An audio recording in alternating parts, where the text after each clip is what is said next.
All right, lads. So we finished the second week of the Regression Cup, even though we're not really doing this weekly. You know, the second tournament for the Regression Cup, if you want to call it that. But I'm calling it week 2 because it's way more catchy to say that. But yeah, to no surprise, Tearlament was still able to win the tournament, but without the Ishizu cards. You know, Cash Tira was also able to make a decent splash in the tournament. We had 3 people on Cash Tira. One of them made it to the finals. The other 2, including myself, did not make it very far. To be fair, in my defense, I was also trying to commentate and play at the same time, and I didn't really make any ban cards. So, you know, I'm giving myself an excuse on that one that everybody's running around with Graceful Charity, Pot of Greed.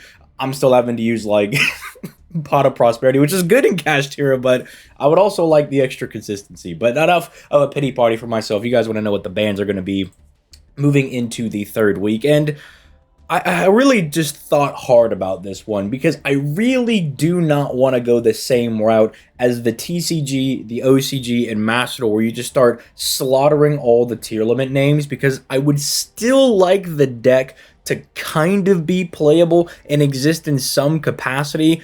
But this week, I think I found one of the issues with tier limit and why it's kind of just self-sufficient on its own. See, we had people playing branded tier limit, then we had one guy who won the whole thing playing just pure tier limit, you know, just pretty much playing the entire deck as you would just play, because it's strong enough on its own. It doesn't really need all of the branded stuff to pop off and be good. The cards themselves are so strong. So I took hits pretty much that are only looking at tier limit. One of them is a stray hit to other decks. Obviously, you can see it right there. We can't have Graceful Charity in the format anymore. It's a little bit too good. Maybe later on when we start getting back down to, you know, Zexal, maybe even 5D's era decks, maybe we'll go back and unban it if we feel like it can exist in that capacity. But yeah, after the first week, it's like, no, being able to draw 3 cards and then discard 2 in a deck like Tier Limits, but not only in that, in, you know, future decks that are going to be a problem. Something like Drytron or, you know, VW, like these cards could be very good. I mean, imagine drawing 3, being like, well, there's my Lulu, and then there's my 2 traps that I don't usually like to have in my hand. Let me just discard both of those, and they're already in the graveyard. Even though VW already does that, it's still nice. You know, Drytron, same thing, as the graveyard is their second hand. As stuff like Tier Limit and Cash Tira and Manadium, I imagine, will start to get hit over the coming weeks, this card will still be a problem. You know, go figure. You know, this will be insane outside of these decks that are already going to be immediately powerful.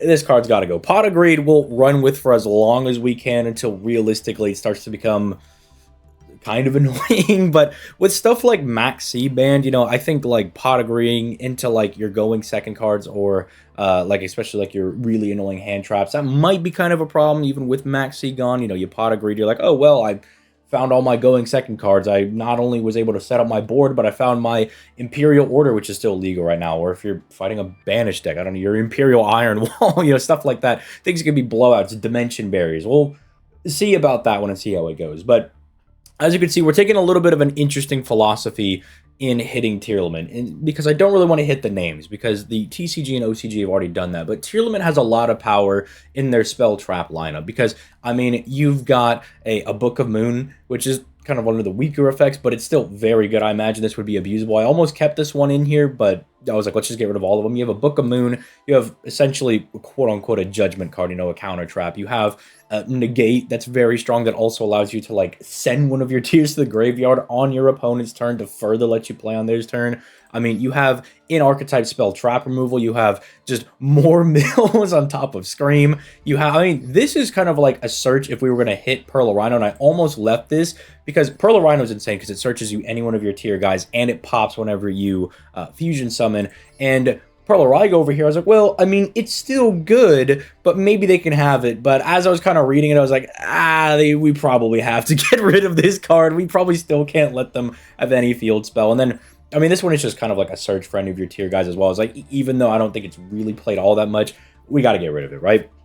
So hopefully hitting all of these cards really curbs the power level of tier limit. I'll be excited to see if they're still able to perform very well, which I imagine they'll be strong, but with Cash Tira being completely unhit and Manadium being really unhit, I think one of those 2 decks is definitely going to come out as being one of the stronger ones for week 3. The Super Heavy Samurai cards have come out and nobody's played those yet because, you know, tier limit's still around. I imagine that will be very strong. I don't think, again, like I mentioned earlier, that we're quite at the level where you want to be playing some of the combo decks from a couple of years ago. You know, the VFD Turbo with Virtual World, the 7 negate Vanity's Emptiness, or Vanity's, which one is it? I always get the Vanity guys mixed up, but the set up your negates with the Herald and then potentially even drop the Vanity's card that prevents your opponent from special summoning. We can't really do the turn skip, but dude, I find the, getting 3-4 negates with the preventing your opponent to special summon tends to be really good for Drytron. So but suffice to say, it's probably not something that's worth doing. Adamancipator, I don't think is really worth doing either. So I don't know. We'll see. But yeah, I'm hoping that this kind of shakes things up a little bit. I'm expecting Cash Tiro to probably win next week, but I'll be very surprised if Tearlament is able to come back for the three-peat. And I do think now, so I was mentioning this earlier, where Tearlament doesn't really need the branded cards as the extra power. They don't really need all that.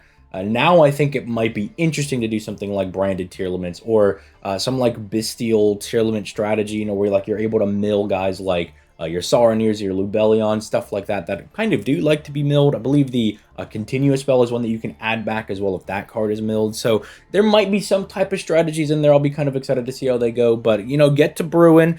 I still have to find the actual date when we're going to be running the next one. So, make sure you're in the Discord to stay tuned for that. We're offering the cash prizes as per usual. So, join in. Join my big old research project over here. Suffer with me. I'm not going to say what I'm going to play for the next week, but it might be Heat. That's all I'm going to say. But with all that being said, hope you guys enjoyed, and I'll catch you guys in the next video.